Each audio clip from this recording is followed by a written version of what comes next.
magpapadudot. Lahat naman siguro tayo ay may panghihinayang sa buhay. Oportunidad man ito, bagay o tao. Madalas ay naiisip natin na kung maibabalik pa ang nakaraan ay gagawin natin ang lahat upang hindi na mawala sa atin ang mga pinanghihinayangan natin. At yun ang eksaktong naramdaman ko kaya napasulat ako sa inyong programang Barangay Love Stories. Pero bago ko ipagpatuloy ang pagkukwento ay magpapakilala muna ako.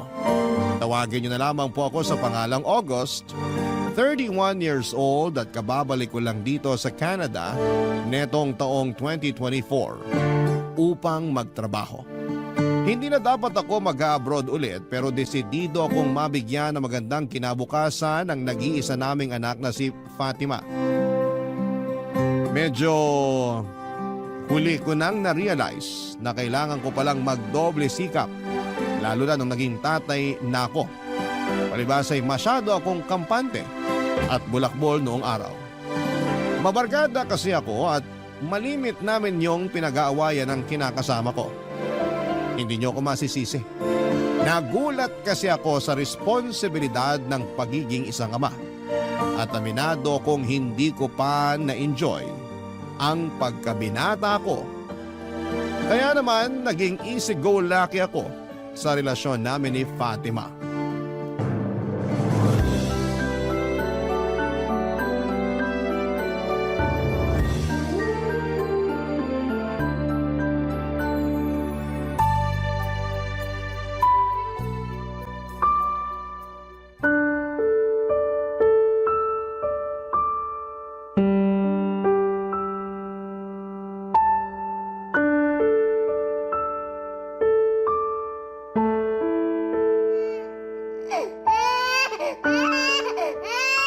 Yun!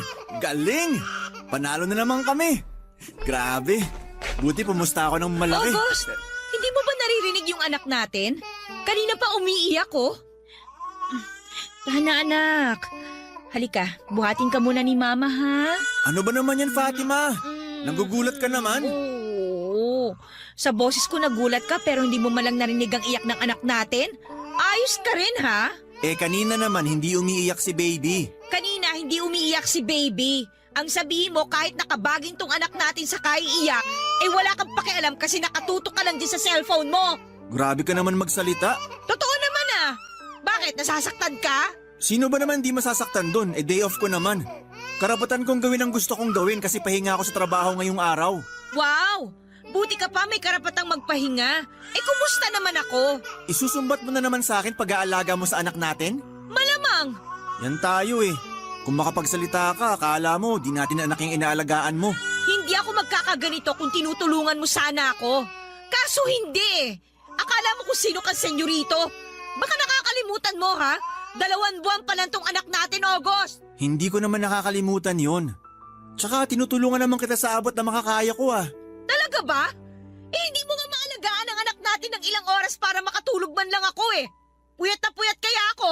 Tapos ikaw, palagi na lang ang sarap ng tulog mo sa gabi.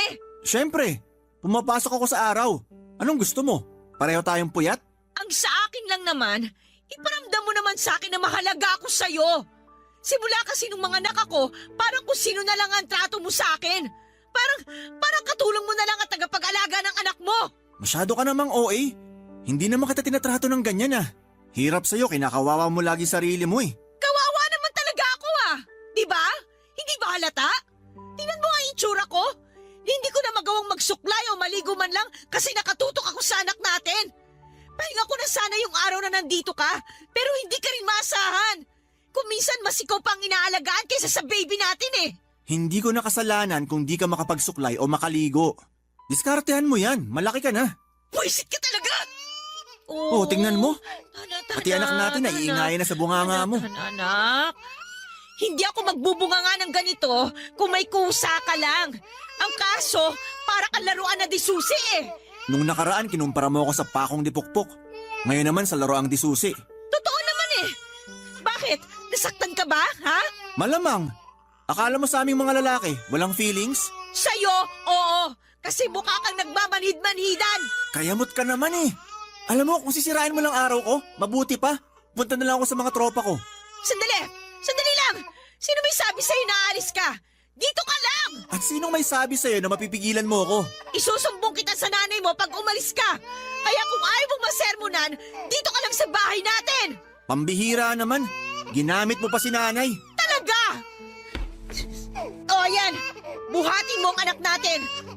Teka, anong gagawin ko rito? Alagaan mo, padedehin mo, o di kaya naman patulogin mo. At saan ka pupunta? Saan pa ba? Eh di sa banyo, maliligo kasi nanlilimahid nga ako. Sabi mo, diskartehan ko paliligo ko, di ba? O yan, bantayan mo ang anak mo. Diyan ka na. Naman eh. Bilisan mo lang ha. Tahan na baby. Nandito na si Papa, huwag ka na umiyak. Papa Dudo, 25 years old ako noong nabuntis ko si Fatima at nung nalaman niyo ni nanay ay hindi siya agad natuwa dahil nga sa aming 5 magkakapatid na lalaki ay ako lamang yung mahinang dumiskarte at tatamad-tamad.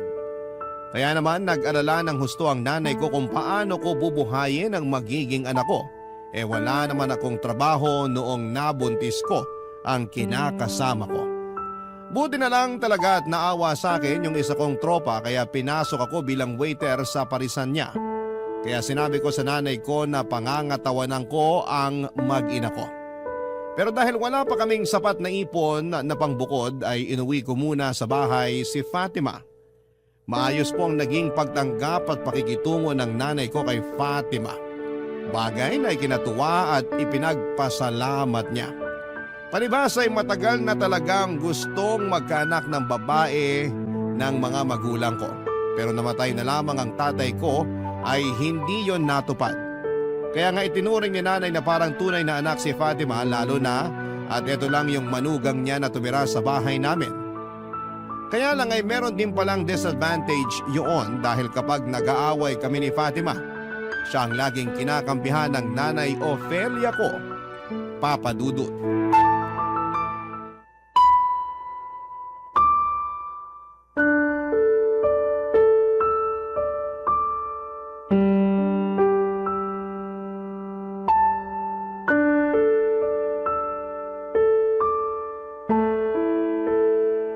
August? Ano na naman yung nakarating sa akin na nag-away na naman kayo ni Fatima? At talagang tinotoo niya yung sumbong niya sa'yo? Hindi siya nagsumbong. Nakita ko lang siya na umiiyak habang hinihele yung anak nyo, kaya nag-alala ko. Ayun, tinanong ko. Nung una ayaw pa ngang sabihin pero pinilit ko, kaya napakwento na lang din yung kinakasama mo. Huhulaan ko po, sa kwento niya, siya na naman ang tama tapos ako yung mali. O naniniwala naman ako kay Fatima. Kasi nakikita ko ang mga pagkukulang mo sa pamilya mo. Pati ba naman kayo, Nay? Anong pati ako? Sakit niyo magsalita kasi. Nasasaktan ka kasi totoo yung sinabi ko. Malay niyo naman nagdadrama lang yung si Fatima. Dito kasing nakaraan, lagi siyang malungkot. Tapos tingin niya pa sa sarili niya, kinakawawa ako. Kaya nga naiinis ako sa kanya eh. Kasi di naman ganun trato ko, pero yun iniisip niya. Intindihin mo na lang ang kinakasama mo. Baka mamaya dumaan sa ano nga yun? Postpartum depression yang si Fatima. Mahirap yun para sa aming mga babae na nagluwal ng sanggol. Kayo talaga? Kung ano-ano yung nababasa niyo sa internet. Anong postpartum depression? Di naman yung totoo. Dami niyong alam. Anong hindi totoo? Eksperto na ang may sabi. Saka kung makapagsalita ka? Palibhasa, hindi ikaw ang nanganak. Bakit naman kami magkakaanak? Lalaki kami, di ba? Wala kaming matres. Opa! Napakabastos mo namang bata ka. Hindi na po ako bata. Kaka-26 ko lang po, di ba? Alam mo naman pala na hindi ka na bata pero parang bata ka pa rin kung mag-isip at umasta. Baka nakakalimutan mo. May sarili ka na ring anak, August. Hindi ko po nakakalimutan yon pero Pero ano? nakakapagod din palang maging magulang. 2 buwan pa lang ang anak ninyo ni Fatima. Mahaba-haba pa ang panahon na gugugulin nyo sa pagpapalaki ng anak nyo. Tapos napapagod ka na agad? Hindi ko naman po kasi alam na ganito kahirap maging tatay. Doon pa lang sa kailangan ko magtrabaho para may panggatas at diaper yung anak ko. O sinong gusto mong magtrabaho? Ako? Matanda na ako para magbanat ng buto. Hindi ko naman po sinabi na kayo yung magtrabaho. Ang hirap kasi sa inyong kabataan. Gagawa-gawa kayo ng bata, pero takot kayo sa responsibilidad. Bilis nyo pang mapagod, lalo ka na. Sorry na po. Huwag na kayong magalit sa akin. Paano hindi magagalit sa'yo? Katwiran mo, bulok. Tapos panaysisi ka pa sa kinakasama mo. Maanong tulungan mo na lang siya pag nandito ka sa bahay? Hindi naman po kasi nakakatuwang tulungan si Fatima. Wala na siyang ginawa kundi magreklamo. Katulad nung pag naglalaba kami. Sabi niya di naman daw maayos pagbabanlaw ko, kaya bumubula pa yung sinampay namin. Kahit ako siguro si Fatima, magrereklamo sa klase ng paglalaba mo. Hindi nga po kasi ako marunong. Kasalanan niyo rin naman po kasi di niyo ako tinuruan nung araw. At ako pang sinisi mo? Sa inyong magkakapatid, ikaw yung napakasutel, napakatamad at mareklamo pag inuutusan. Akala mo yata habang buhay akong nasa tabi mo, kaya kahit ganyan ang edad mo wala ka pa ring alam sa mundo. Sobra naman po kayo magsalita. Ginagawa ko naman makakaya ko. Pwes, pagbutihan mo pa. Huwag mo sasabihin na pagod ka na, kasi pag magulang ka na, wala ka ng karapatang mapagod. Sana kasi bago ka nag-anak, pinag-isipan mo muna yung bagay na yan. Tapos ako pang sisisihin mo? Kesyo hindi kita tinuruan ng ganito, ganyan? Ikaw ang hindi willing matuto? Oo na po. Sorry na nga po. Huwag kang panay sorry. Magsikap ka para sa anak at pamilya mo. Tanda-tanda mo na Papa Dudut, pakiramdam ko ay wala akong kakampi sa sarili naming pamamahay. At kahit na nanay ko ay hindi rin ako kinakampihan, kaya nga habang tumatagal ay napuno na lamang ako. Inisip ko na napaka-unfair nila sa akin dahil pinagtutulungan nila ako. Na mahal lang nila ako sa tuwing may naibibigay ako sa pamilya namin. Pero dahil madalang lang naman yon ay madalas silang magalit sa akin. Kaya naman imbes na matuto at magpursige ako sa trabaho ay mas lalo akong tinamad. Hindi nagtagal ay lumayo na ng tuluyan ang loob ko sa mag-ina ko at pati na rin kay nanay. Mas matimbang na sa akin ang mga tropa ko dahil sila ang nalalapitan ko para makinig ng mga hinaing ko sa buhay. Lalo na kung tungkol yon sa kinakasama ko. Nawala na rin ako ng amor sa anak namin at kapag nasa bahay ako, ay mas gusto ko na lamang matulog kesa alagaan siya. Bakit ko gagawin yon? Trabaho yon ni Fatima bilang babae. Dahil sa ugali kong yon ay lagi na lang nagagalit sa akin ang nanay ko, Papa Dudut. Pero wala akong pakialam. Barangay Love Stories. Barangay Love Stories.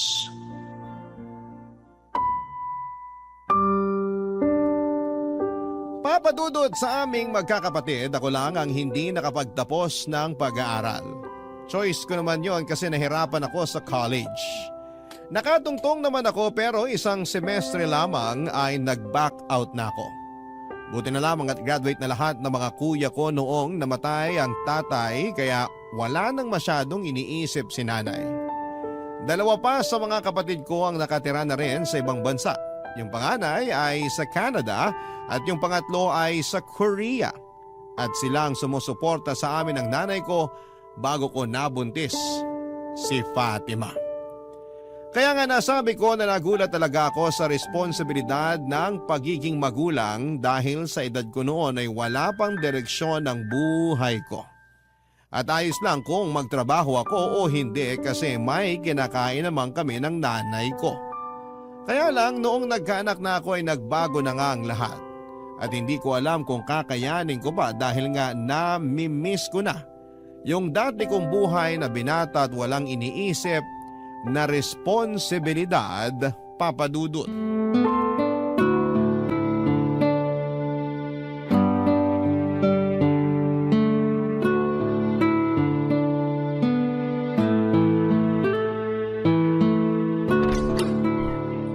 Ay, grabe. Daming customer kanina sa paresan. Ayun, di ako maganda ugaga sa kakaserve sa mga tao. Mabuti pa, makaupo nga muna. August, nabili mo ba yung gamot ng anak natin para sa sinat niya? Ha? Ay, nako, hindi. Ano ka ba naman? Ubus na yung gamot ni baby. Huling inom na yung kanina. Bakit? May sinabi ka ba sa akin? Oo, kaninang umaga. Kaninang umaga pa pala. Malamang makakalimutan ko yon kasi nga dami kong ginawa. Pero nag-text ako sa'yo eh. Huwag mo sabihin na hindi mo nabasa. Nakita ko status mo sa Facebook kaninang 3:00. Sobra ka naman. Ako pa talaga ikaw tong parang wala sa hulog. Alam mo may sakit yung anak natin eh. Bukas ka na lang bumili. Masyado ka namang ano. O sige, akin ang pambili. Anong pambili? Wala akong pambili. Bakit wala? Sahod mo ngayon, di ba? Oo, kaya lang... Kaya lang ano? Konti lang yung sinahod ko kasi may ilang araw din akong di nakapasok nung sumakit ngipin ko, di ba? O tapos? Ayun, sakto lang pambayad sa kinuha kong hulugang cellphone. Ano ka mo? Kaya wala na akong pera. At inuna mo pa talagang bayaran yung pesting cellphone na yan? Alam mo naman na tuwing sahod ko yun hinuhulugan, di ba? Tsaka pumayag ka naman na kumuha ko matapos mo basagin yung screen ng phone ko. Oo nga, pero hindi ibig sabihin uunahin mo yan kaysa sa pambili ng gamot ng anak mo. O paano na ngayon? Wala kang maibigay sa akin na pera. Saan ako kukuha ng pambili ng gamot ng anak natin? Kay nanay na lang muna siguro. Hindi ka ba nahihiya sa nanay mo? Ang tanda-tanda mo na, asa ka pa rin sa kanya. Kesa naman di mo mabili ng gamot ang anak natin, sige nga. Tsaka babayaran ko naman pag sumahod ako sa susunod eh. Kung makapagsalita ka, para kampante ka lang na may nanay kang mauutangan kaya hindi mo na kami inisip ng anak mo, ah. Ano na naman bang drama yan, Fatima? May binayaran nga ako, di ba? Hirap bang intindihin yon? Oo, kasi ikaw ang padre de pamilya sa atin. Dapat alam mo i-prioritize ang pangangailangan ng pamilya. Tsaka hindi lang naman ito yung unang beses na nagipit tayo, ah. Dahil sa kulang o hindi kaya mababa yung sweldo mo. Buti na lang talaga nandyan yung nanay mo pero mahiya ka naman sa kanya. Bakit ako mahihiya? Nanay ko yun. Tsaka asa rin naman siya sa mga kuya ko na nasa ibang bansa. Eh di mahiya ka sa mga kuya mo? Ay, ewan ko sa'yo. Ang nega mo naman. Hindi ako nega. Sinasabi ko lang sa'yo yung totoo. Matanong nga kita, kontento ka na ba sa trabaho mo dyan sa paresan ng tropa mo? Oh, trabaho ko na naman na pagdiskitahan mo. Tanong ko ang sagutin mo. Kasi hindi kayang bumuhay ng pamilya yung sinusweldo mo doon. Kaya naman. Kaya mo mukha mo. Wala ka nga may abot sa akin ngayong pambili ng gamot ng anak mo eh. Paulit-ulit naman tayo eh. Hayaan mo. Sa susunod, meron na akong iaabot. Parang nagsisisi na ako na nagpabuntis ako sa katulad mo na mahilang dumiskarte at kontento na lang sa puro hingi sa nanay niya. Nakakainis ka!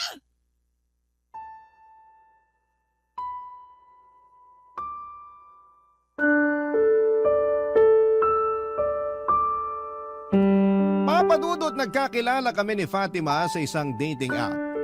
Tagal ko na rin kasi noong walang jowa kaya nainggit na ako sa mga tropa ko na in a relationship.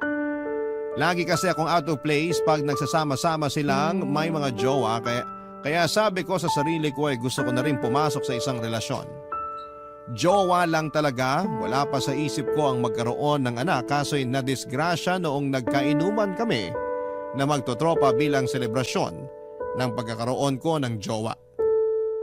Pareho kaming nalasing ni Fatima at ayon, bumingo na kaagad. Dahil nga sa lumalalang away namin ni Fatima tungkol sa pera, unti-unti na rin nawala yung pagmamahal ko sa kanya. Saka malaki na rin ang pinagbago niya simula ng mga anak na siya. Madalas na niyang napapabayaan ang kanyang sarili kaya hindi na siya ganon kaakit-akit sa aking paningin. Kaya siguro ako nahulog sa katrabaho kong babae na di hamak na mas maganda kay Fatima.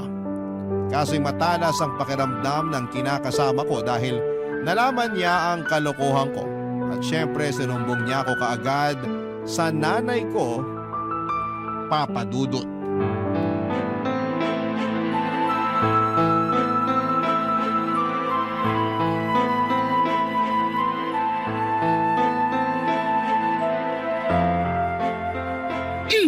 Nay! Muntik naman po akong tamaan ng kaserola. Sana nga tinamaan ka na kasi kulang pa yan kung tutuusin. Bakit po ba? Ano po kasalanan ko? Nakuha mo pa talagang magtanong? Halika rito. Papaluin kita ng panandok. Hindi kang bata ka? Huwag po, Nay. Masakit po yan. Wala akong pakialam. Sana naisip mo yan bago ka nagloko. Ano po magloko? Hindi ko po kayo maintindihan. Aray ko, Nay! Kunwari ka pa? Alam ko na lahat kasi sinabi sa akin ni Fatima. Ano na naman po bang sinumbong sa inyo ng babaeng yun? Ay di ano pa nga ba? Yung tungkol lang naman sa pambababae mong damuho ka. At naniwala naman kayo sa kanya, ako tong anak nyo? Bakit hindi ako maniniwala kay Fatima? Eh hindi naman sinungaling yung kinakasama mo. Nay naman eh. Kung ganun, totoo nga. Sabihin mo, totoo ngang nang babae ka? Nay, please po. Sagutin mo ang tanong ko, tatamaan ka ulit nitong panandok na hawak ko. Opo. Nang babae nga po ako. Ang kapal ng mukha mong bata ka! Hindi na nga po ako bata. Huwag niyo na po akong ituring na bata. Tama na po, nakakasakit na kayo. Dapat lang nasaktan kita para magtanda ka. Puro kasabi na hindi ka na bata. Pero tingnan mo nga yung ginawa mo sa kinakasama mo. May anak na kayo ni Fatima. Pero bakit nakuha mo pang tumingin sa iba? Kasi nakakasawa na po yung ugali ni Fatima. Nakakaaburido na. Parang hindi na siya yung babaeng minahal ko. Parang nag-iba na siya. Kaya ka ng babae kasi nag-iiba na si Fatima? Baka naman imahinasyon mo lang yon. Kasi sa nakikita ko, siya pa rin naman yung kinakasama mo. Yung nanay ng anak mo. Oo, may nagbago sa kanya. Lalo na sa pisikal niyang itsura. Nakwento niya sa akin na hindi ka na raw nagagandahan sa kanya dahil hindi na siya madalas nakapag-aayos o kahit suklay man lang. Pero naisip mo man lang ba kung bakit? May anak siyang inaalagaan. Naisip ko naman po yun. Pero yung ibang nanay nga, bakit nagagawa pa rin mag-ayos ng sarili nila? Malamang hindi sila nangungunsimi sa mga asawa nila. Hindi tulad mo. Mahina na nga dumiskarte. Nakuha pang mambabae. Ay! Saan ba ako nagkulang sa pagpapalaki sa'yo, anak? Bakit kasi ganyan ang ugali mo?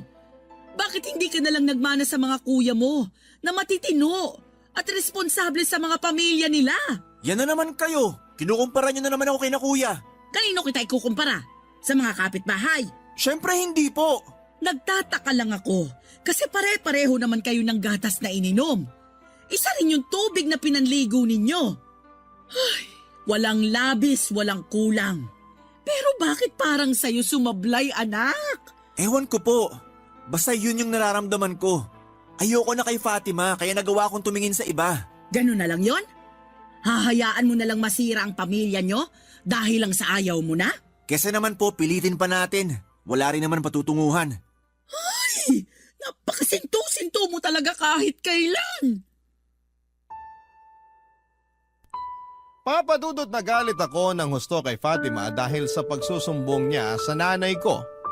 Ewan ko pero pakiramdam ko ako yung aping-api sa amin dahil pinagtulungan nila ako ni nanay.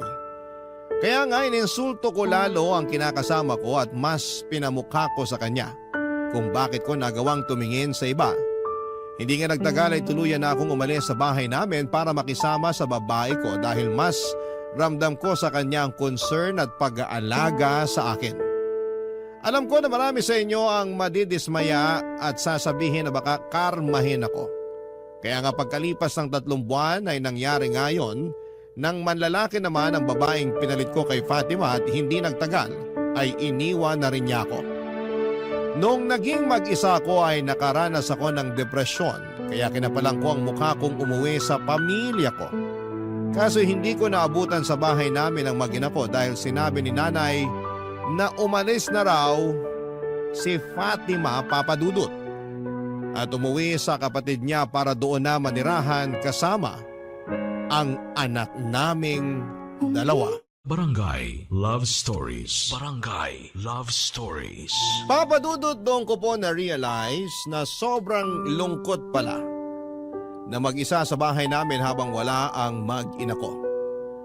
Kaya nga noong sinermonan ako ni nanay ay pikit mata kong tinanggap lahat ng mga sinabi niya.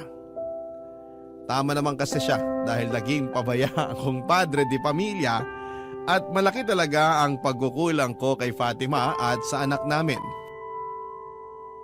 Doon na ako nag-isip-isip na sana'y hindi ko pinagpalit ang pamilyang meron ako. Nang makapag-ipon na ako ng lakas ng loob ay ginawa ko na ang sa tingin ko ay nararapat na tamang gawin. At yun nga ay ang panunuyo kay Fatima na bumalik sa bahay namin at sa buhay ko. Kasama ang nanay ko ay pinuntahan namin sila sa tinutuluyan nila para humingi ng paumanhin. Umaasa ako papadudot na patatawaran ako ni Fatima kasi alam ko sa sarili kong mahal niya pa ako. At ako pa rin ang tatay ng anak namin, Papadudot.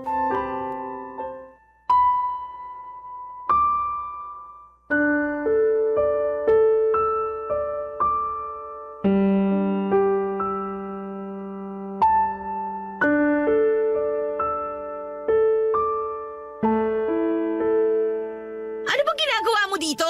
Pumunta ako rito para sunduin kayo ng anak natin. At bakit naman kami sasama sa'yo? Kasi pamilya tayo. Noon yon, bago mo mas pinili yung babae mo. Alam ko na malaki naging kasalanan ko sa'yo. Kaya nga nandito ako ngayon para humingi ng kapatawaran. Aaminin ko, naging padalos-dalos ako ng mga panahong yun. Nakalimutan ko kayo ng anak natin nang ipagpalit ko kayo sa iba. Kaya nga humihingi ako ng tawad sa lahat-lahat ng nagawa ko sa'yo at sa anak natin. At sa palagay mo, dahil lang sa humingi ka ng tawad, tapos na ang lahat ng mga kasalanan mo? Diyan ka nagkakamali, August. Dahil nagising na ako sa katotohanan. Ako rin naman. Kaya nga na-realize ko na mas mahalaga kayo sa akin ng anak natin. O buti naman na-realize mo yan. Pero sorry ka na lang, kasi huli na para sa bagay na yan. Anong ibig mong sabihin? Kasi pagod na akong makisama sa'yo. Pagod na akong umasa na mabibigyan mo kami ng maayos na buhay ng anak natin. Pagod na akong magmakaawa sa atensyon at pagod na ako sa pagmamahal mo. Pagod na akong mahalin ka! Please, wag mo naman gawin sa akin to. Ang alin? Huwag ako mapagod sa'yo? Oo, bigyan mo pa ako ng isa pang pagkakataon kasi nagsisisi na ako. Hindi ka ba nakikinig? Pagod na nga ako, di ba? Ibig sabihin, pati pagbibigay ng pagkakataon sa'yo, kinapagurang ko na rin. Pagod na akong umasa na magbabago ka pa kaya bahala ka na sa buhay mo. Fatima naman, wag mong gawin sa akin to. Alalahanin mo may anak tayo. Hindi ko nakakalimutan yon. Pero hanggat wala kang napapatunayan, wala ka rin karapatang matawag na tatay ng anak ko. Pangako, magsisikap ako. Paghahanap ako ng ibang trabaho para tumaas yung sahod ko para makabukod na tayo at mabigay ko rin yung pangangailangan nyo. Gawin mo muna bago ako maniwala sa'yo. At kung magawa mo man, huwag ka pa rin umasa na magkakabalikan tayo. Hindi ko naman ipagkakait sa'yo yung anak natin eh. Pero ayoko na makisama sa'yo kahit kailan. Ayoko na ulit maranasan yung mangungunsumi ako sa'yo. Yung mapraning sa'yo dahil sa pagiging sinungaling mo. Regalo ko na lang talaga sa sarili ko na bitawan yung relasyon natin. Kasi alam ko, wala na akong mapapala sa katulad mo. Huwag ka naman magsalita ng ganyan. Lahat naman ng tao nagkakamali. Walang pinapanganak na perpekto. Kaya nga magsikap ka na lang na magbago para maging mabuting tatay sa anak natin. Kasi hanggang doon na lang yung magiging papel mo sa buhay namin. Ang mabuti pa, umalis ka na. Ayoko na makita ka pa. Fatima naman, wag mo naman gawin sa akin to. Sorry pero ayaw na nga kasi talaga kitang makita. Hindi pa ako handang makita ulit ang manlolokong katulad mo kaya umalis ka na! Please, pag-usapan natin to. Huwag mo ako ipagtabuyan. Gusto mo ba lumuhod ako? Hindi mo na kailangan gawin yan! Umalis ka na lang! Sige na, umalis ka na! Huwag ka na muna magpapakita sa akin! Fatima! Buksan mo tong pinto! Mag-usap tayo! Fatima! Mag-usap tayo! Patawarin mo ako! Hindi ko sinasadya! Fatima! Papadudot na pahiya talaga ako ng husto ng pagsarhan ako ni Fatima ng pinto. At ang sakit lang sa loob ng mga sinabi niya sa akin. Gusto kong magalit sa kanya pero hindi ko magawa dahil kasalanan ko naman ang lahat. Iyak ako ng iyak habang inaalo ni nanay. Buti na lamang at kasama ko siya dahil parang nawala ng lakas ang mga tuhod ko dahil sa mga nangyari. Ramdam ko ang pag-aalala niya at nananaig pa rin sa kanyang pagiging magulang kahit na galit siya sa akin. Patuloy kong sinuyo si Fatima dahil nandun pa rin ang pag-asa ko na mapapatawad niya ako. Sinubukan ko pa nga siyang ligawan ulit pero mariin niyang sinabi na ayaw na niya talaga makipagbalikan sa akin. Doon ko napag-isip-isip na baka kaya niya ayaw sa akin ay dahil hindi ko pa napapatunayan sa kanya ang lahat ng mga sinabi ko. Kumbagay wala pa akong maipagmamalaki o resibo para sa kanya. At sa anak namin kaya nga doon ako nagpatulong sa kuya ko na nasa Canada na kunin ako dahil gusto kong magtrabaho doon. Bago ko umalis ay sinabi ko kay Fatima na babalik ako para pakasalan siya. Bagaman sinabi niya na wala na akong aasahan sa kanya ay hindi ko yon pinakinggan at pinaniwalaan. Tinuloy ko ang pag-abroad ko habang nagsusustento sa anak namin. Hindi naman pinagkait ni Fatima ang anak ko kaya naman masayang masaya ko. Pagkalipas nga ng 3 taon ay umuwi ako sa Pilipinas para tuparin ang pangako ko sa dati kong kinakasama. Plano ko na sanang mag-propose ng kasal sa kanya kaya lang ay nalaman ko na ikakasal na pala siya sa iba.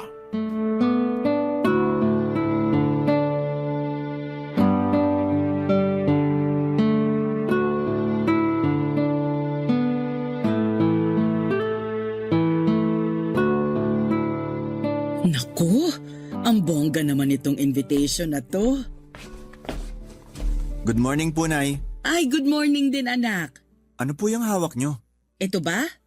Invitation sa kasal ni Fatima. Po? Ay, ba't nagulat ka pa? Alam mo namang ikakasal na yung dati mong kinakasama. Alam ko nga, pero nagulat lang ako kasi inimbita niya kayo. Bakit naman hindi? Parang anak ko na yung si Fatima at nanay na ang turing niya sa akin. Saka kinuha niya akong ninang sa kasal niya. Kaya imbitado talaga ako. At pumayag naman po kayo. Oo naman. Bakit hindi? Kasi ano po, Ano nga? kasi di nyo man lang ba naisip yung mararamdaman ko? Alam nyo naman yung rason kaya ako umuwi rito sa Pilipinas, di ba? Sinabi ko sa inyo na gusto ko ng pakasalan si Fatima. Pero nagulat na lang ako nung nalaman ko na sa iba na pala siya ikakasal. Ikaw lang naman ang nagdesisyon na pag uwi mo rito, yayayain mo na siya magpakasal. Nakwento sa akin ni Fatima na bago ka raw umalis pa Canada noon, sinabi niya na sa'yo na wala na kayong pag-asa na magkabalikan. Ikaw lang naman tong umaasa magpasa hanggang ngayon. Tigil mo na yan kasi ikakasal na yung tao. Mag-move on ka na. Sobra naman po kayong magsalita. Alam nyo naman na nagsisi na ako sa mga nagawa ko noon kay Fatima at sa anak namin. Patunay nun yung pagsusumikap ko kaya ako nag-abroad. Dapat lang naman na magsumikap ka kasi may anak kayo ni Fatima na dapat mong suportahan at pagtapusin ang pag-aaral. Kahit para doon na lang sa bata, maging mabuting tatay ka. Kasi yung dati mong kinakasama may nakilala ng ibang lalaki. Yung trumato sa kanya ng matino. Nagmahal ng totoo at hindi nang iwan dahil lang napagod sa relasyon at naghanap ng iba. Hanggang ngayon po ba? Sinusumbat nyo pa rin sa akin yung mga kasalanan na nagawa ko noon? Bakit hindi? Kasalanan mo naman talaga kaya sa iba ikakasal si Fatima Kung hindi ka sana nagloko noon, kayo pa rin sanang magkasama ngayon.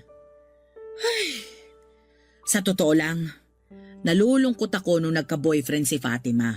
Pero nung nakita ko siya sa piling nung lalaking mapapangasawa niya, napanatag ako. Bilang ina na anak na ang turing sa kanya, wala akong ibang hangad kundi maging maligaya siya sa piling ng lalaking mahal niya at totoong nagmamahal sa kanya. Kahit na hindi ako yung lalaking yon? Oo, kahit na hindi pa ikaw yon. Pero anak nyo ako. Dapat ako yung kinakampihan nyo. Kinampihan naman kita. Pero hindi ako konsentidor na ina. Saka dapat mong matutunan ng leksyon ng mga kasalanang nagawa mo noong araw. Yan na yon. Paano na ako nito? Sino na lang magmamahal sa akin? Ay, tigilan mo na nga yung kadramahan mo. Ngayon na ikakasal na si Fatima, baka panahon na rin para humanap ka ng panibagong babae na mamahalin. Pero siguraduhin mo lang na magpapakatino ka na at hindi mo na uulitin yung mga kasalanan na nagawa mo noon sa dati mong kinakasama. Paano ko po gagawin yun?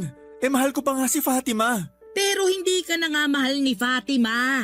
Isaksak mo yan sa kokote mo. Sakit naman po nun. Masakit talaga kasi luko-luko ka nung araw. Ayaw nga pala. Imbitado ka rin sa kasal ni Fatima kasi gusto ka raw makita ng anak nyo. Kaya pumunta ka ha. Samahan mo ako doon. Ayoko, Nay. Anong ayaw mo? Di ka ba nakikinig? Gusto ko raw makita ng anak nyo. Kakasabi ko lang na kahit sa anak nyo maging mabuting tatay ka.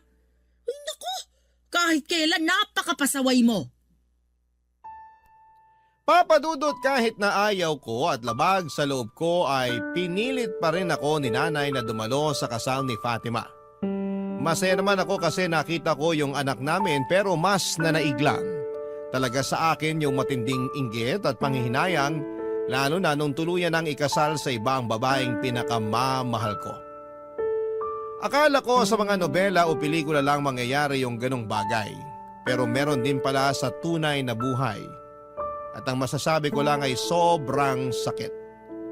Mabuti na lang at nakayanan ko pa rin na hindi umiyak ng mga panahong yon at nag-congrats pa ako kay Fatima at sa asawa niya. Sa kasalukuyan ay nag-move on na rin po ako at tanggap ko na naman sa sarili ko na hindi na magiging kami ni Fatima lalo na at kasal na siya sa iba. Kaya nga nag-decide akong bumalik sa Canada para abalahin ang sarili ko sa trabaho nang sa ganon ay mas madali akong makalimot. May mga gabi pa rin naman na umiiyak ako at nagsisisi sa mga kamalian ko sa nakaraan. Pero alam ko na hindi ko na yon mababalikan pa at ang tanging magagawa ko na lang sa ngayon ay ang magsikap na maging mabuting tatay sa anak namin ang dati kong kinakasama. Hanggang dito na lamang po ang sulat ko, Papa Dudut, at sana po ay mapili po ninyong i-ere sa programang Barangay Love Stories. Naway nakapulot ng aral ang aking kwento para sa mga kabarangay natin. God bless po and more power sa inyong istasyon. Ang inyong forever kapuso at kabarangay, August. Dear Papa Dudut, ako nga pala si Julio, 40 years old at hindi pinalad na magkaroon ng magandang buhay. Hindi nakapagtapos ng pag-aaral at sa akin na ibigay ang responsibilidad sa aking 60 anyos na ama at 18 anyos na anak na dalagang si Mimi. Sa madaling sabi, isa akong breadwinner. Tulad ng ibang breadwinner ay hindi naman namin ginusto ang sitwasyon namin. Sino ba naman ang hihiling na makuha lahat ng responsibilidad sa tahanan? Wala namang siguro, hindi ba? Hindi kaya yon madali at isang masakit na paraan yon para hindi ka makatulog ng maayos sa gabi. Yung tipong kahit pagod na ang iyong katawan pero ang diwa mo ay gusto pang isipin kung paano ka makakakuha ng pera para may pangtustos sa kanila. Mahirap maging mahirap, Papa Dudut. Bakit ba ako napunta sa ganitong kalagayan? Paulit-ulit kong tinatanong sa sarili ko sa tuwing nauunanan ako ng malaking problema. Tulad na lamang nitong nakaraan, isa ako sa mga natanggal sa pinagtatrabahuhan ko sa isang construction site. Nagbawas kasi ng mga trabahador at kabilang ako sa mga napiling tanggalin, dala raw ng edad ko. Pinili nila yung mas bata dahil payag lang ng payag kahit na hindi ganong kalaki ang iabot sa kanila dahil wala naman silang ibang responsibilidad sa buhay. Naalala ko pa kung paano akong nanlumo nang iabot sa akin ang huling sahod ko. Nakapasok sa maliit na brown envelope yon. Natuluan pa yon ng pawis ko dahil katirikan ng araw at nasa kalagitnaan ako ng pagod ko nang sabihin nilang kasali ako sa mga tatanggalin. Hindi ko alam kung paano ko noon bubuksan ng brown envelope lalo't iniisip kong yun ang huling pera na may iaabot ko sa tatay ko, Papa Dudut.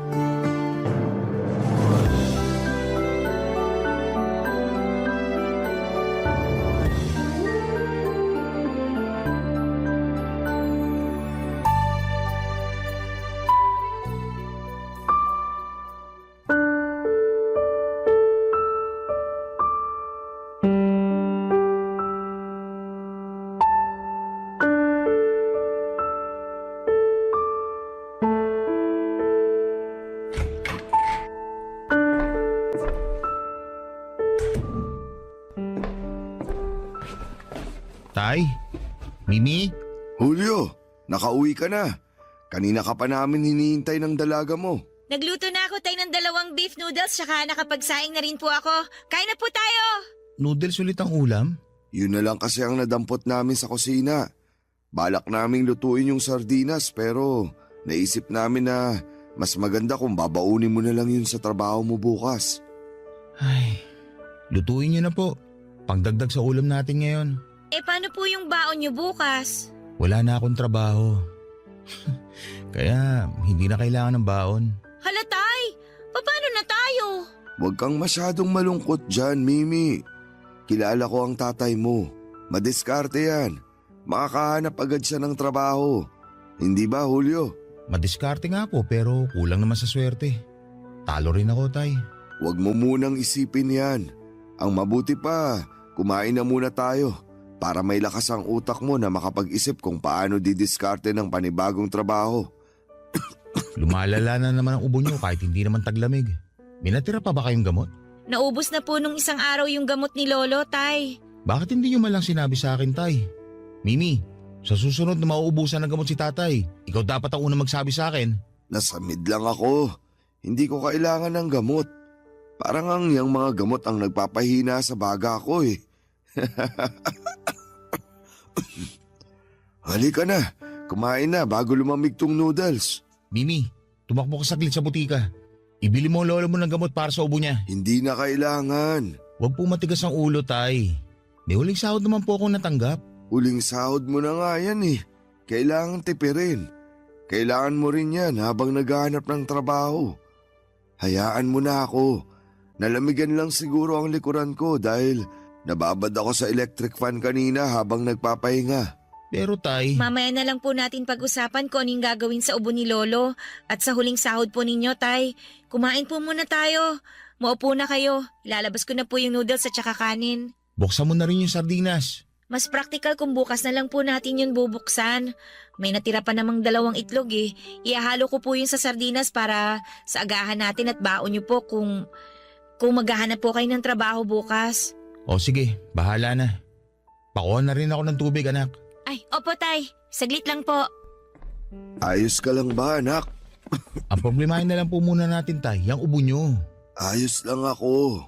Normal lang to sa mga may edad. Humihina na talaga ang mga baga. Para kaming bumabalik sa pagkasanggol. Gawa nyo pa talaga magbiro. Nakakatakot tayong ubo nyo. Ilang buwan na kayong ganyan? Kilala ko ang katawan ko. Alam ko kapag malala na ang sakit ko. Sa ngayon, alam kong dala lang to ng sobrang hangin sa electric fan. O, gilid na po kayo at ilalapag ko na tong noodles sa kakanin. Tulungan na kita. Okay na po ako, Tay. Kaya ko na po ito. Mag-relax na lang po kayo dyan. Ako nang bahala dito. Teka, susunod ko na po yung tubig nyo. Gusto niyo po ba ng malamig? Kung ano na lang yung madaling kunin. Salamat, anak. Mabuti na lang at nandyan si Mimi na kasama natin dito sa bahay. Napakaswerte mo sa anak mong yan. Maaasahan.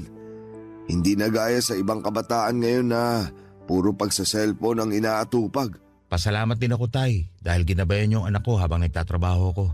Hindi naman yan lalaki mabuti kung hindi dahil sa inyo. Huwag mong kalimutang pasalamatan ang sarili mo, anak. Kung hindi dahil sa nakikita niyang pagsusumikap mo, hindi yan lalaking maunawain sa sitwasyon natin. Salamat po, Tay. At pasensya na po kung natanggal ako sa trabaho. Hindi mo kasalanan na nawalan ka ng trabaho. Mahirap lang talaga ang mabuhay ngayon. Dala ng dami ng tao at taas ng bilihin. Huwag mo nang isipin yun. Ang problemahin mo na lang kung paano ka mabubusog sa noodles at kanin. Heto na po ang tubig. Hindi ko po nilagyan ng yelo para makainom din si Lolo. Ay, gusto ko ng may yelo dahil mainit. Inuubo na po kayo. Kung ayaw niyong uminom ng gamot, magtiis kayo sa maligamgam na tubig. Kain na po tayo?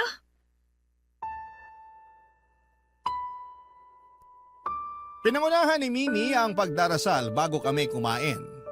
Sa totoo lang ay hindi ako nakisali sa dasal dahil lumilipad ang isipan ko sa mga gastusin ngayong nawalan ako ng trabaho. Nakatingin lamang sa akin noon si tatay at ramdam ang bumabagabag sa loob ko. Hindi ko yon maitago sa tatay ko at kailanman ay hindi ako makakapagtago ng laman ng isip ko sa kanya. Pero hinayaan niya lamang ako at hindi na pinakialamanan pa. Sinalukan niya ako ng noodles sa mangkok habang ang anak kong si Mimi naman ay pinagsandok ako ng kanin. Sinimulan na namin ang pagkain. Halos wala ng lasang sabaw ng noodles. Dinamihan ni Mimi ang sabaw para may matira pa para kinabukasan. Kinirot or nakurot ang puso ko. Lalo't sa murang edad ay natuto na akong kung paano magtipid ang anak ko.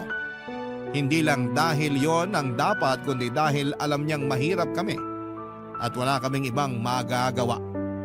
Pasimple naglagay ng asin at paminta si tatay sa kanyang noodles. Pasimple para hindi makita ni Mimi. Ako naman ay hinayaan ko na lamang at sinabing masarap ang pagkakaluto ni Mimi ng noodles na yon. Tipid namang ngumiti lang ang anak ko sa akin at alam niyang nagsisinungaling ako. Maagang namatay ang nanay ko, 10 taon pa lamang ako papadudot nang magkaroon ito ng sakit at lumala nang hindi man lang namin siya nadala sa ospital. Katulad ko si tatay, laging malas sa trabaho.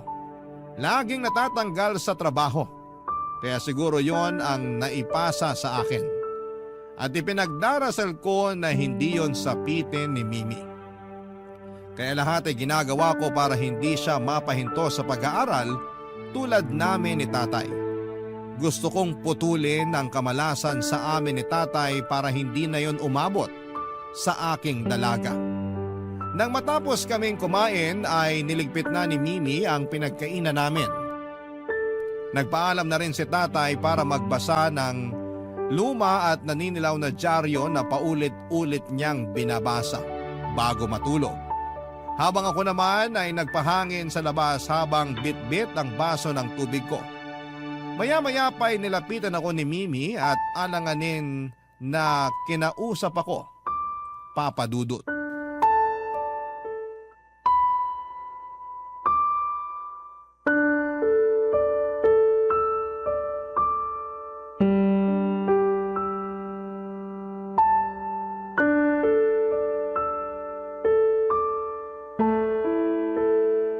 Tay, Ano yun anak? May sasabihin po sana ako. Maupo ka rito sa bangko. Tabihan mo ako. Ano bang kailangan mo? Alam ko malitong timing ko pero Makikinig ako kahit ano pa yan. may kailangan po kasing bayaran sa school. Magkano ba? Hindi ko naman po kasi alam na mawawalan kayo ng trabaho Anak, magkano ba? 150 pesos po. Meron ako rito. O kahit 50 pesos na lang po, Tay. Ako na pong bahalang dumiskate sa 100. Hindi mo kailangan gawin yun. Tatay mo ako at obligasyon kita. Nakakahiya na po kasi. Paano bang nakakahiya? Gastusin mo yan sa pag-aaral mo. Ako nagpupumilit sa'yo na makapagtapos ka. Kaya igagapang ko hanggang dulo, makakuha ka lang ng diploma. Paano kaya, Tay, kung huminto muna ako sa pag-aaral? Yan naman ang hindi mo pwedeng gawin. Sasama naman ang loob ko kapag ginawa mo yan. Pwede ko po kayo matulungan magtrabaho. Kahit ano pong trabaho, papasukin ko. Kaya ko naman po Yan ang kinatatakot ko, anak. Ayokong sa kahit anong trabaho ka lang makapasok. Gusto kong makahanap ka ng trabaho na pangarap mo. Kaya kita pinag-aaral. Marami naman pong hindi nakapagtapos ng pag-aaral na umasenso. Ayokong sumugal tayo sa ganyang pananaw. Iba pa rin ang nakatapos. Tingnan mo kami ng lolo mo. Kapwa kami hindi nakapagtapos. Oh, nasan kami ngayon? Ang lolo mo hindi na makabili ng bagong dyaryo. Ako? Eto. Problemado kung paano tayo sa mga susunod na araw. Kahit pansamantala lang akong hihinto, Tay. Babalik din naman po ako sa pag-aaral. Alam mo bang ganyan din ang linya ko sa lolo mo nung huminto ako sa pag-aaral? Ano ba nangyari? Hindi na ako nakabalik pa sa eskwelahan dahil nahiya na ako sa edad ko. At mas sinahanap-hanap na ng katawan ko ang trabaho at sahod. Gusto ko lang naman po talagang makatulong sa inyo. At nagpapasalamat ako dahil naisip mo yan. Pero kung gusto mo talaga ako matulungan, mag-aral ka. Balang araw ka na lang tumulong sa akin. Sa ngayon, hayaan mo muna akong kumayod para sa atin. Pero Tay… Hindi na magbabagong isip ko. Igagapang kita sa pag-aaral mo. Yan ang pangako ko sa sarili ko at hayaan mo akong tuparin yon. Yun na lang ang nagbibigay sa akin ng pag-asa. Pasensya na po kayo, Tay, kung nagiging pabigat ang pag-aaral ko sa inyo. Kahit kailan hindi ka naging pabigat. Ikaw pa nga tong nagpapagaan ang buhay namin ng lolo mo. Kung hindi dahil sa'yo, wala nagpapaalala sa lolo mo na alagaan ang kalusugan niya. Kung hindi dahil sa'yo, wala umaasikaso sa pagkain natin. Kung di rin dahil sa'yo, hindi ako magkakaroon ng dahilan para lumaban pa sa buhay. Kaya wag na wag mong iisipin na pabigat ka. Dahil hindi mo alam kung paano mo pinagaan ang mabigat naming buhay ng lolo mo. Tay, Oh, ano yun? pwede kaya tayong humingi ng tulong sa nanay ko? Sa 18 years na nandito ka sa mundo, naisip pa niya magbigay ng tulong sa'yo? Nagbabago rin naman po ang tao. Baka lang po maisip niyang kailangan ko rin ng tulong niya.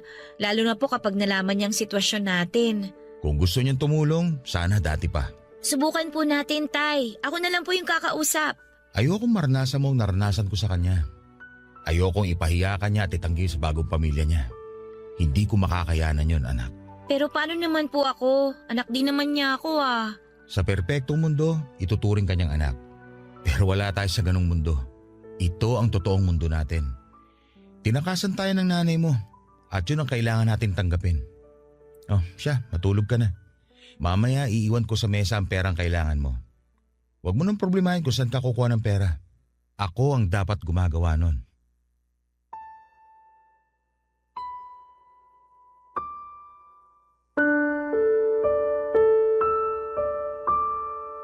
Hindi na umimik pa si Mimi at sinunod na lamang ang utos kong matulog na. Nasaktan ako habang pinagmamasdan ko ang nag-iisang anak ko na walang ibang magawa kundi ang tanggapin ng buhay na nakagisnan niya. Sanggol pa lamang si Mimi nang iwan ako ng kanyang nanay para sumama sa ibang lalaki dahil napangakuan siya ng magandang buhay. Hindi naman yon natupad. Sinaktan lamang siya ng lalaking napili niya at sinikap ko siyang ibalik sa buhay namin ang anak niya. Pero kinutya niya ako at sinabing wala siyang mapapala sa isang katulad ko. Sinabi niya sa akin na kalimutan ko na siya at dinagdag pa niya ang pagtatakwil kay Mimi. Hindi na raw niya anak si Mimi at doon ako nasaktan, Papa Dudut. Hanggang ang ambisyon niyang makahanap ng lalaking bubuhay sa kanya ay nagkaroon ng katuparan. Kahit paano ay umasenso ang kanyang buhay at nagkaroon siya ng 2 anak sa bagong asawa niya. Nang magkasakit si Mimi ay nilunok ko ang pride ko para lumapit sa nanay niya pero tinanggihan niyang kilalanin niya kami. Napahiya ako noon. Mabuti na lamang at wala pang kamuwang-muwang si Mimi noon, Papa Dudut. Hindi niya naranasan ang sakit na itanggi ng sarili niyang nanay. Ipinangako ko sa sarili ko na hindi ko na ilalapit pa si Mimi sa kanyang nanay. Ayokong danasin niya ang naranasan ko sa nanay niya. Kaya naman nagsumikap ako na magtrabaho para maibigay sa anak ko ang buhay na maginhawa. Pero kahit na anong pagsusumikap ko ay wala pa ring nangyayari, Papa Dudut. Naawa na ako sa anak ko at naaawa ako sa kanya dahil marami akong pinangako sa kanya na nahihirapan akong tuparin hanggang ngayon. Ganon kalupit ang mundo para sa mga mahihirap na katulad ko. Hindi naman kami masamang tao, Papa Dudut. Wala kaming nilalamangan at inaagrabyado pero bakit parang kami ang pinakamasamang tao sa mundo? Kaya hindi kami nabibiyayaan? Aaminin kong nakakaramdam ako ng inggit, Papa Dudut, sa mga taong kahit na anong sama ng ugali ay patuloy pa rin ang pag-asenso. Kahit na hindi sila numaban ng patas ay nagagawa pa rin nilang manatili sa itaas. Paano kaya kung gano'n na lamang ang gawin ko, Papa Dudut?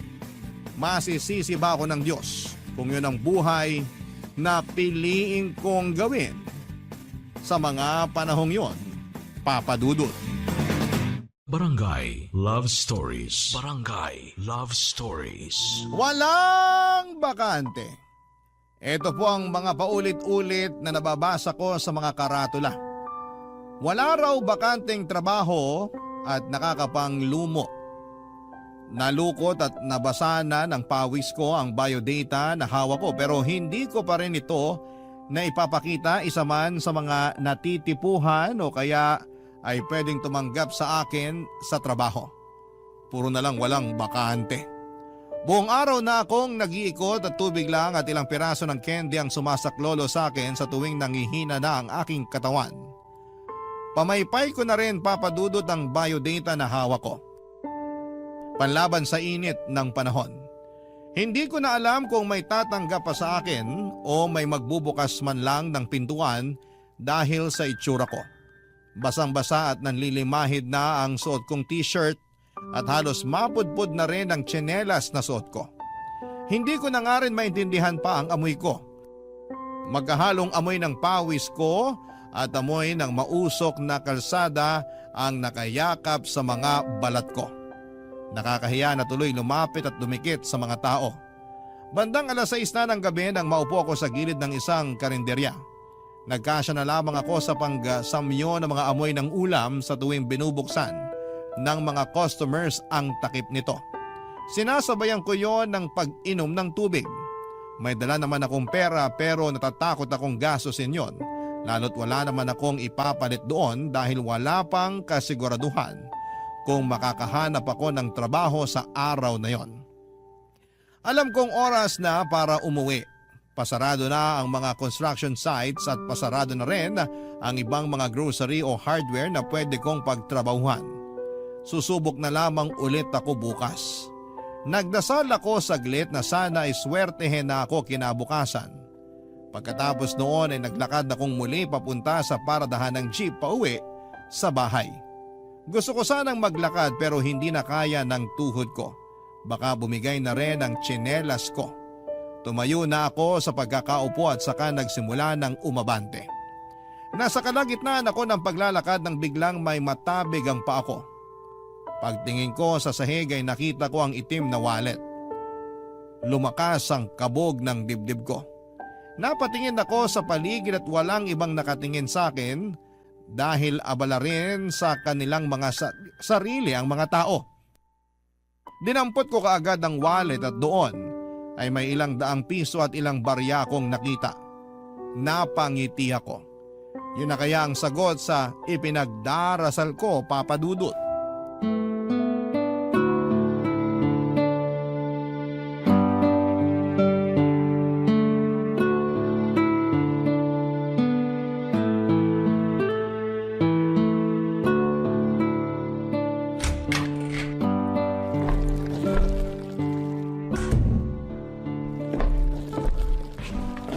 Tay? Mimi? Julio, wala si Mimi. Lumabas. Pinautang ko muna ng bigas sa tindahan. Kumusta ang paghahanap ng trabaho? Wala pa ako nahanap eh. Ganun ba? Hayaan mo, may bukas pa naman. Parang masaya ka ata. May dapat ba akong malaman? May biyayang inabot ng Diyos. Sa wakas. Sabi ko naman sa'yo, may biyaya kapag tinatawag siya. Ano bang binigay sa'yo? Wallet. Wallet? Ibinigay ng Diyos? Paano? Hinulog niya sa kalsada para mapulot ko. Sigurado ka bang Diyos ang naghulog niyan? At hindi ibang tao ang aksidenteng nakahulog? Oo naman tay. Sigurado ako. Pinagdasal ko to bago ko mapulot eh. Hindi naman gumagamit ng wallet ang Diyos. Hindi niya kailangan. Lalo na ng pera. Ito ang gusto kong paniwalaan. Gumawa ng paraan ng langit para mabigyan ng solusyon ng problema ko sa pera. Alam niyang buong araw ako naghihirap sa paghahanap ng trabaho. Kaya bago ako umuwi, may pabaon na siyang inabot. Kawawa naman ang nawala ng wallet. Ayaw ba niya yun? Ginawa siyang instrumento para matulungan ng mahirap na tulad ko? Parang hindi tama. Hindi ito iaabot sa paanan ko kung walang pahiwatig na para ito sa akin. Ang naisip ko lang sa sitwasyon mo anak, kaya nahulog ang wallet na yan sa paanan mo para masubukan ang dignidad mo. Ano pa bang susubukin? Araw-araw niya ako sinusubok. Hindi pa ba siya napapagod? Pagod ka na ba? Bakit kailangan yung tanongin yan? Malamang oo. Sino bang hindi mapapagod sa buhay na to? Kulang na nga sa sustansya mga kinakain. Tapos pagkakaitan pa ng trabaho para makabili ng kahit konting panlaman ng sikmura. Nagastos mo na ba ang laman ng wallet? Pinambili ko ng gamot yung sa ubo at ilang dilata na makakain natin sa mga susunod na araw habang naghahanap pa ako ng trabaho. Yung iba'y para naman sa mga pangangailangan ni Mimi sa eskwela. Meron pang natira at ilalaan na lang natin to kapag may bigla ang gastos. Wala bang ID man lang o ibang pagkakakilanlan ng wallet para maibalik natin sa tamang tao? Bakit pa natin ibabalik eh? Nagastos ko na nga yung kalahati. Hindi ko na naitago yung resibo ng mga napamili ko. Kaya huwag niyo na sabihin sa akin na ibabalik ko lahat ng pera para lang maibalik sa may-ari yung laman ng wallet na to. Naaawa lang kasi ako sa nakawala ng wallet. At sa akin tay, hindi ka ba naaawa? Naaawa rin ako sa iyo. At ayokong madagdagan pa lalo ang awa ko sa iyo dahil sa pagkakagawa mo ng mali dahil sa kagipitan. Hindi ko ninakaw ang wallet na to. Sadya lang talaga natisod ng paa ko to sa kalsada. Hindi ko kasalanan kung ako nakadampot. Kung hindi naman kasi nuknukan ng pagkaburaray may-ari ng wallet na to eh di sana hindi siya nawalan. Naisip mo ba na baka nangangailangan din ang may-ari ng wallet na yan? Parehas na kami may pangangailangan tay. Anak. Huwag niyo na nga akong piliting gumawa ng tama ngayon. Kasi gipit na ako. Hindi nagagana ang moralidad sa sikmurang gutom at sa anak na gustong mapakain kayo. Parang ang hirap lang lunukin ng pagkain na galing sa nakaw. Mahirap ba? Pero bakit yung mga buhay magnanakaw? Ang laki ng buka ng bibig sa mga pagkain na galing sa nakaw. Bakit kain nilang nguyain yun? Bakit kain nilang sikmurain yun? Samantalang ako nakakarampot lang ang nakuha, kukonsensyahin nyo pa? Gusto ko lang mamuhay ka ng tama at patas. Buong buhay ko, yan ang ginagawa ko. Pero saan ako dinala niyan? Sa kahirapan. Baka oras na nga, para ako naman lamang. Anak, Huwag niyo na akong pangaralan, Tay. Magpasalamat na lang kayo dahil may naiuwi ako. Dahil kung wala, pare-parehas tayong sisigmurain sa gutom. Tinalikuran ko na rin si tatay pagkatapos ng huling litanya ko. Ayokong makita niya ang panginginig ng mukha ko dala ng pinaghalong konsensya at galit. Aaminin ko naman na nakaramdam ako ng konsensya nang ilabas ko ang ilang daang piso sa wallet nang pumasok ako sa grocery at butika. Kaya lang mas inudyokan ako ng pangangailangan. Mas kailangan ni tatay ng gamot para sa kanyang ubo. Mas kailangan ni Mimi ng baon sa eskwelahan. Mas kailangan namin ng makakain araw-araw. Hindi kami muling nag-usap ni tatay ng gabing yon. Kinabukasan ay maaga akong gumising para ipagpatuloy ang paghahanap ng trabaho. Bago ko umalis ng bahay ay inabutan ako ni tatay ng isang monay at isang nakatetrapak na juice. Binigay daw yon ng batang kapitbahay namin sa kanya. Pabaon na lang daw niya sa akin habang naghahanap ako ng trabaho. Niyakap ko si tatay at nawala na ang tensyon sa pagitan namin pagkatapos noon. Sa muli kong paghahanap ng trabaho ay muli na naman akong nakaramdam ng kabiguan. Wala pa ring bakante tulad kahapon. Tinipid ko ang pabaon ni tatay na monay at juice at gusto kong umabot pa yon sa gabi bago ako umuwi. Ayoko rin gastusin muna ang ilang barya sa bulsa ko dahil natatakot ako na baka hindi ko yon mapalitan kung hindi ako makakahanap ng siguradong pagkakakitaan. Paggabi na noon pero wala rin akong swerte. Hanggang sa nakita ko ang isang matandang lalaki na nagbubukas ng pintuan para sa mga customers ng isang 24/7 convenience store. Nakita kong inabutan siya ng barya at pagkain ng mga pinagbubuksan at pinagsasarahan niya. Nakaisip ako ng paraan, Papa Dudut. Baka pwedeng gawin ko yung sideline. Naghanap ako ng katulad noon na tindahan at nang makahanap ako ay agad kong hinawakan ang pintuan para ako ang magbukas at magsarado para sa mga papasok sa customers. Wala na silang ibang choice kundi ang abutan ako dahil hindi nila magawang hawakan ng pintuan dahil ako na ang nakahawak noon. Tila ba naging utang na loob yon sa kanila kaya paglabas nila ng tindahan na yon ay napipilitan silang abutan ako ng barya o pagkain. Nakakatuwa, hanggang sa hindi ko inaasahan ay mapagbuksan ko ng pintuan ang anak kong si Mimi, Papa Dudut.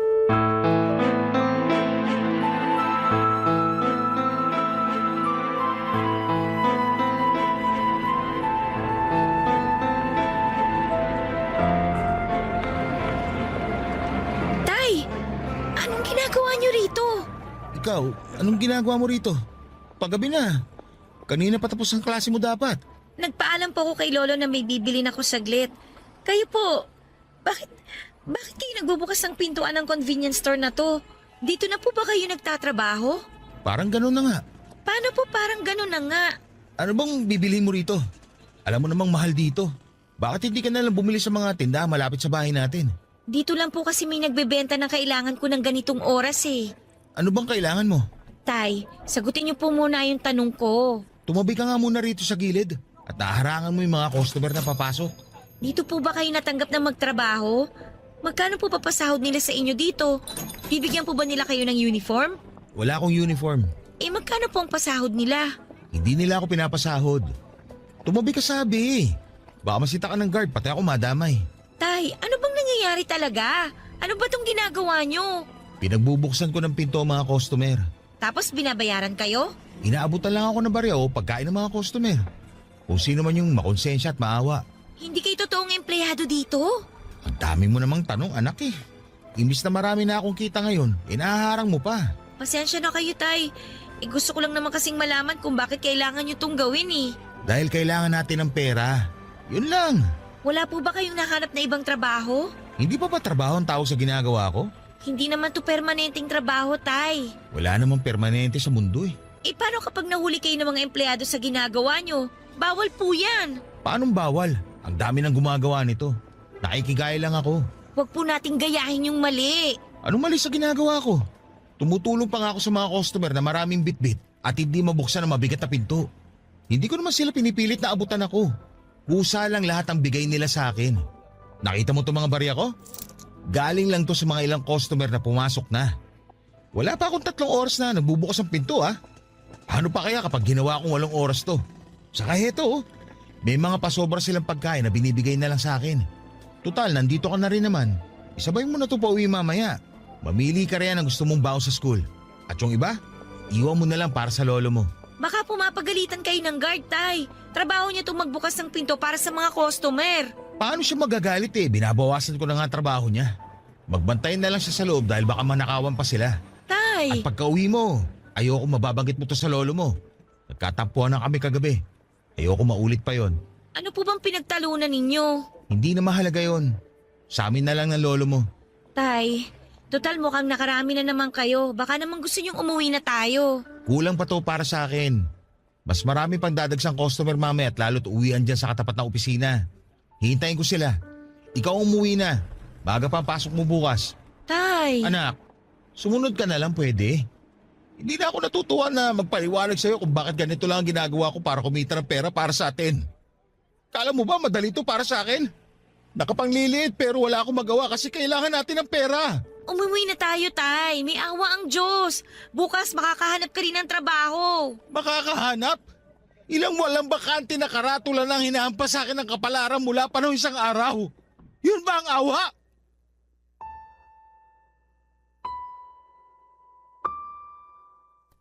Napatahimik si Mimi sa huling naging sagot ko. Pinagbuksan ko siya ng pinto para makapasok na mabili na ang kailangan niya.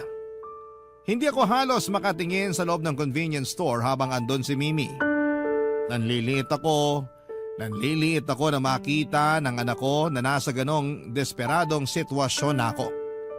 Nang nabili na niya, papadudot ang kailangan ay mabigat ang loob kong pinabuksan siya ng pintuan.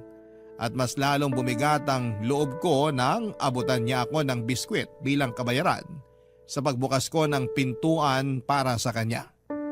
Hindi ko ipinakita sa kanya na nasaktan ang pride ko bilang isang ama. Sinabi kong mag-ingat siya sa pag-uwi at magpahinga pagkatapos. Tumungo lamang ito at saka umalis kaagad para makasakay ng jeep pauwi ng bahay. Nawala na ako ng gana na magbukas ng pintuan dahil sa kahihiyan na inabot ko sa anak ko. Pero kailangan kong gawin yon ng paulit-ulit dahil kailangan kong may maiuwi sa bahay bukod sa kahihiyan. Ang nagpasaya na lang sa akin noon ay nang makita kong isa-isang nagsilabasan ng mga empleyado sa katapat na opisina ng convenience store na yon. Napangiti ako. Marami akong kinita sa araw na yon. Siguro ay naka-300 piso rin ako at bukod pa sa mga naiuwi kong pagkain na inabot sa akin. Habang nasa jeep ay binuksan ko ang paper bag na naglalaman ng mga naipong kong pagkain. Karamihan doon ay mga pagkain halatang tira na lamang ng mga customers at hindi na kayang ubusin. Meron na yung mga pagkain na nginuya na pero binalot pa rin sa plastic at inabot sa akin. Doon na nga bumaba ang tingin ko sa sarili ko. Ganon na nga ba kababa ang tingin ng ibang tao sa akin para abutan ako ng nginuya nilang pagkain? At isiping kakainin ko pa rin yon, papadudot. Ganon na ba talaga ang magiging buhay ko? Tagatanggap ng mga pagkain hindi nagustuhan, ng panlasa ng ibang mga tao, papadudot. Barangay Love Stories. Barangay Love Stories. Papadudot na kailang araw din ako sa pagbubukas ng pinto ng convenience store na yon bago ako sitahin ng mga empleyado. Bawal na raw. Wala rin naman akong nagawa at nagpatuloy akong muli sa paghahanap ng trabaho. Lahat ng construction site ay dinaanan ko pero walang tumatanggap sa akin. Walang bakante. Nakakapanlumo ang kalagayan ko pero wala akong ibang nagawa kundi ang subukan pa. Hanggang sa napadpad ako na mapasama sa mga namamalimos sa kalsada. Yung mga nangangatok na mga sasakyan kapag naiipit sa traffic. Yung wala nang ibang magawa ang mga driver kundi ang mag-abot ng barya sa takot na gasgasin ang mga sasakyan nila. O di naman kaya ay basagin ang salamin nila. Nakigaya ko. Nakakahiyamang aminin pero gumawa ako ng klase ng panlilimos na katulad ng ginagawa nila. May matalim na bagay at malaking bato lang ang kailangan para makarami ka ng barya. At nangyari nga, wala pang kalahating araw ay naka-500 piso na ako. Puro barya. Naging kaibigan ko na rin ang mga katulad kong namamalimos. Kapag naman umuulan ay sa footbridge ako tumatambay. Gamit ang isang karatula na ninakaw ko sa isang construction site. Yung karatulang may nakasulat na walang bakante. Ginamit ko ang likuran noon para isulat ang hiling kong barya para maipon ko at magamit kong pamasahe pa uwi sa probinsya. Isang kasinungalingan yon pero epektibo yon. Sabi ng mga kasamahan ko dahil napipilitang magbigay ang mga dumadaan sa footbridge para lamang masigurong makauwi na ako sa probinsya. Sa isip nila siguro ay para mabawasan na ang mga pakalat-kalat na namamalimos sa footbridge. Dahil sa pamamalimos ko ay nakaka-7 hanggang 800 piso ako kapag maraming tao. Masaya na ako noon. Puhunan ko lang ang awa, bato, karatula at sandamukal na kasinungalingan. Ako na ang gumawa ng sarili kong pagkakakitaan, Papa Dudut.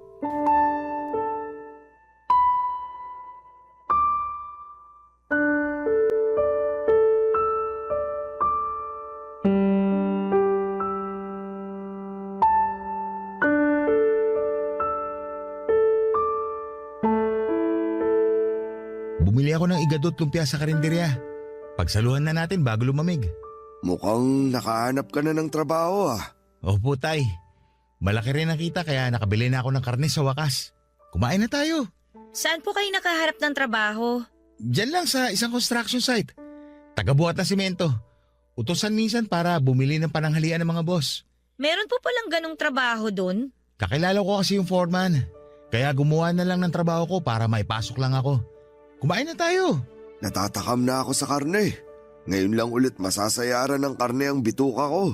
Hayaan nyo, sa mga susunod puro karne ang bibilhin ko. Sana magtuloy-tuloy na ang trabaho mo. Akala ko kasi mapanghihinaan ka ng loob sa mga karatula na may nakasulat na walang bakante. Mabuti naman ngayon at may bakante na. Naswertehan ko na nga rin talaga, tay. Nahawang kapalaran sa wakas. Sabi naman sa'yo, nakikinig siya. Teka, parang masarap ang igado kapag may suka. Mimi, apo, baka pwedeng palambing naman ang suka sa kusina. Dikdikan mo na rin ang kahit isang siling labuyo. Alam ko may natira pang isang piraso rin sa tokador. Kunin mo na bago matuyo. Lo, naubos na po yung suka kahapon. Bumili ka muna, Mimi, para maganahan ng lolo mo na kumain. Bumili ka na rin ng iba mong gustong pagkain doon. Pati baon mo para bukas. Kala ko po magtitipid tayo. Hindi na muna. May sapat naman tayong pera. Ang tagal na natin nagtitipid. Wala namang masama kung gagastos tayo ngayon.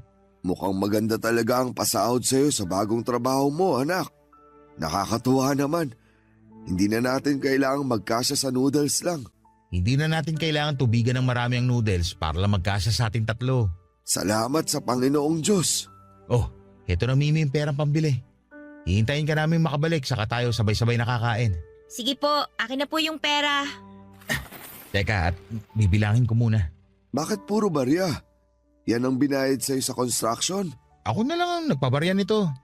Para may pambayad ako sa jeep. Alam niyo naman minsan, hindi binabalik ang sukli. Kailangan eksakto lagi ang bayad. Why shata ako, no? Hindi ka ba mahihirapan yan? Lalo't tig-piso ang karamihan ng pinabarya mo.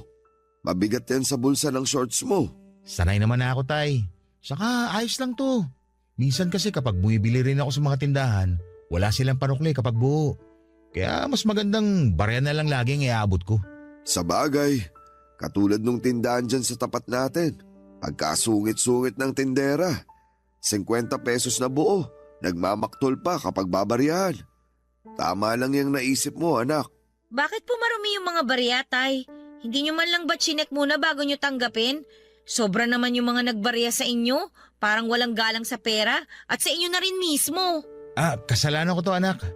Nahulog ko kanina sa kanal itong mga barya nang pauwi na ako. Hindi ko na agad nahugasan kasi gusto ko nang umuwi. Akin na muna yung mga barya, Tay. Hugasan na lang muna bago ako bumili sa tindahan. Nakakaya naman kung amoy kanal pa yung ibabayad ko sa kanila. Baka hindi pa ako mapagbilhan. Sige nga anak. Pasensya ka na sa abala. Hayaan mo sa susunod. Mag-iingat na ako para hindi mahulog sa kanal ang mga barya. Basta mag-iingat na lang po kayo lagi. Kung ano man po yung ginagawa nyo. Gusto ko po, mag-ingat kayo palagi, Tay.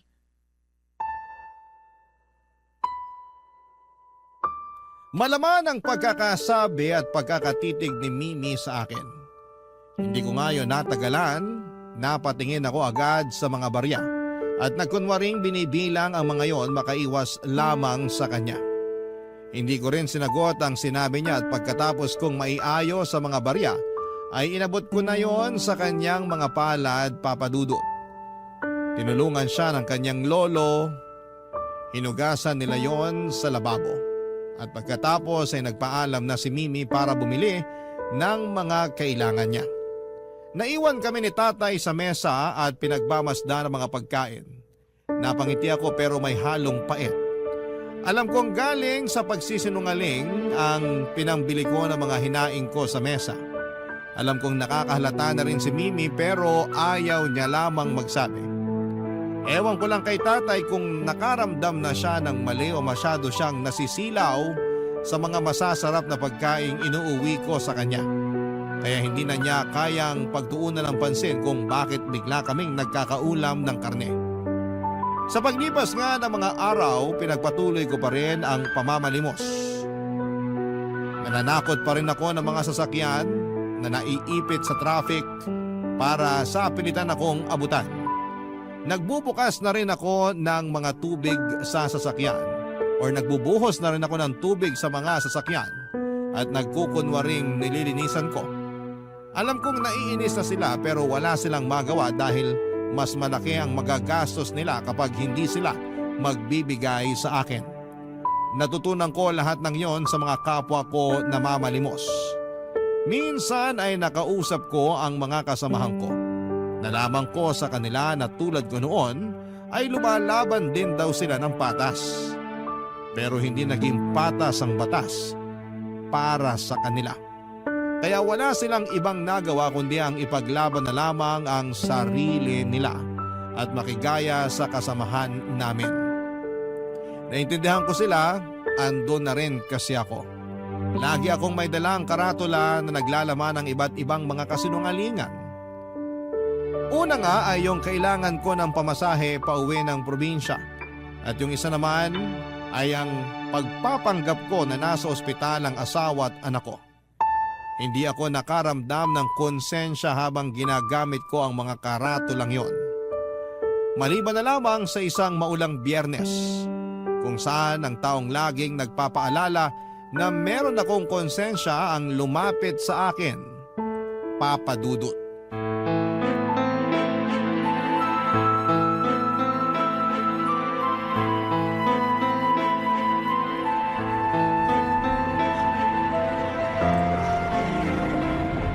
Julio, anak, Tay, anong ginagawa niyo rito? ikaw, anong ginagawa mo rito? Tay, Para sana mga karatulang nakabalandra sa harapan mo. Sinong asawa at anak mo ang nasa ospital? Bakit ka uuwi ng probinsya?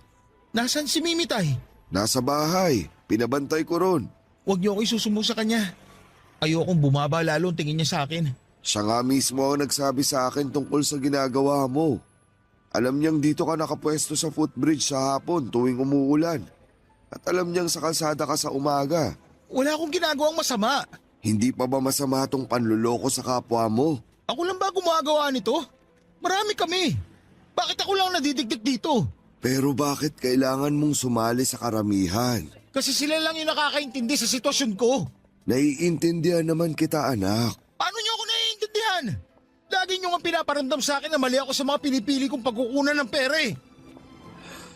Ay, pwede ba akong tumabi sa'yo rito? Hindi ko naman pag-aaro yung footbridge na to para pagbawalan ka. Anak, bakit ka umabot sa ganito? Dahil sa hirap ng buhay. Meron pa bang ibang sagot? Bakit kailangang ilihim mo to sa amin ng anak mo? Kasi pinamumukha nyo lang sa akin na mali itong ginagawa ko. Lagi na lang ako nalilit sa sarili ko to, hinuhusgahan nyo ako. Hindi kita pinagbabawalang mamalimos. Kung ito na lang talaga ang pwede at kaya, sino ba naman ako para magreklamo pa? Yun naman pala eh. Hayaan nyo na ako. Umuwi na lang kayo, tintayin nyo na lang mga karne na iuwi kong pangapunan nyo. Yun naman ang gusto nyo, hindi ba? Karne na ulam sa araw-araw. Ang hindi ko lang matanggap, bakit kailangan mong magsinungaling sa dahilan mo ng pamamali mo sa kapwa mo? Wala kang asawa't anak na nasa ospital. Wala ka rin probinsyang uuwian. Dahil sa ganitong paraan lang ako nabibigyan ng pera. Dahil sa awa. Ay, alam mo ba, nung namatay ang nanay mo, namalimos din naman ako para lang matubos ang bangkay ng nanay mo sa punerarya. Nagsulat din ako sa karatula na humingi ako ng tulong para matubos ko ang nanay mo. Doon ako nakalikom ng pera para may palibing ng maayos ang nanay mo. Malaki ang utang na loob ko sa mga nanlimos sa akin noon. Hindi ko yun makakalimutan. Ano pinuputo mo ngayon, Tay? Walang masama kung hihingi tayo ng tulong. Hindi natin pwedeng sarilinin habang buhay ang bigat. At alam ko na ang panglilimos ang paraan mo para sabihin sa iba na nahihirapan ka na. At naiintindihan kita, anak. Hindi kita hinuhusgahan tulad ng iniisip mo. Nasasaktan nga ako kasi sa iba ka humihingi ng tulong imbis na sa amin na malalapit sa'yo. Kasi naman, Tay. Alam ko, hindi ka man magsalita. Pero alam ko kasi anak kita. Hindi nyo alam, Tay. Wala kayong alam kung gaano kabigat sa akin na humingi ng tulong sa iba. Kasi nasanay na ako na lagi nag-aabot ng tulong. Hindi ko alam kung paano ako masasanay na ako ang inaabutan. Ay, anak, gusto ko lang magpasalamat sa iyo sa lahat ng ginawa mong sakripisyo para sa amin ng anak mo. Hindi madali yung ginagawa mo. Yung inaabot mo sa akin lahat at wala kang tinitira para sa sarili mo. Isusubo mo na lang, iisipin mo pa kami. Salamat anak ha. Hindi madali itong ginagawa mo pero nagagawa mo pa rin. Kung nakakaligtaan ko mang sabihin sa'yo palagi, salamat sa pagmamahal mo para sa amin. At kung hindi sapat ang pasasalamat na ibibigay at sasabihin ko sa'yo ngayon, gusto kong sabihin sa'yo na hindi kita masisisi. Kung ito ang naisip mong paraan para mabigyan kami ng maayos na buhay.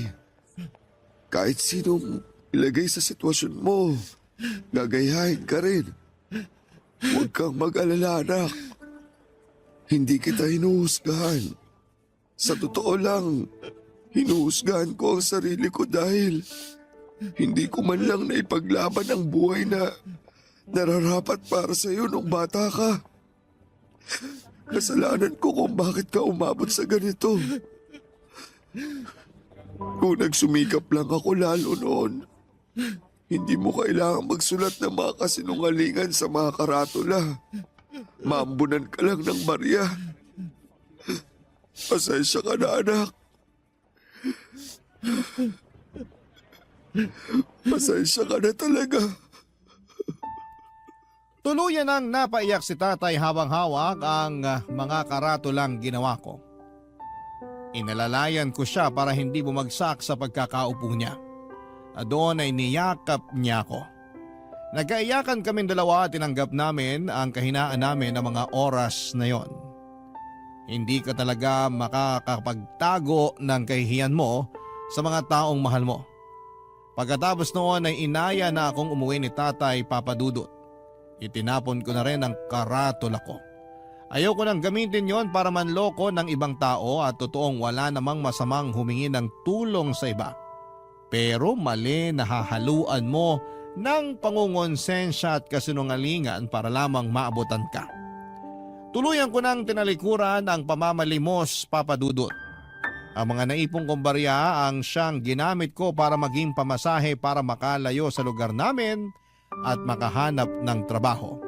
Sa awa naman ng Diyos ay natanggap ako sa Laguna bilang tagabantay ng mga puno ng mga lansones, guyabano, rambutan at iba pa. Malawak na farm yon. Hindi ganong kalaki ang sahod pero libre ang tirahan ko at pagkain. Kaya naiipon ko ang sahod ko para maipadala kina tatay at kay Mimi. Nakaraos pa rin naman kahit papaano ang buhay namin at sa awa ng Diyos at sa gawa ng pagsusumikap ko, tuwing day off ko naman ay umuuwi ako sa amin para makasama ko ang mga inspirasyon ko. Naging sapat na yon para sa akin. Pinayagan ko na rin si Mimi na mag-sideline bilang tagabantay ng parlor na malapit sa amin. Pero pinayagan ko lang siya tuwing wala siyang klase. Gusto ko pa rin unahin niya ang pag-aaral niya sa lahat. Si tatay naman ay nag-i-extra bilang taga-tanggal na mga damo sa isang subdivision.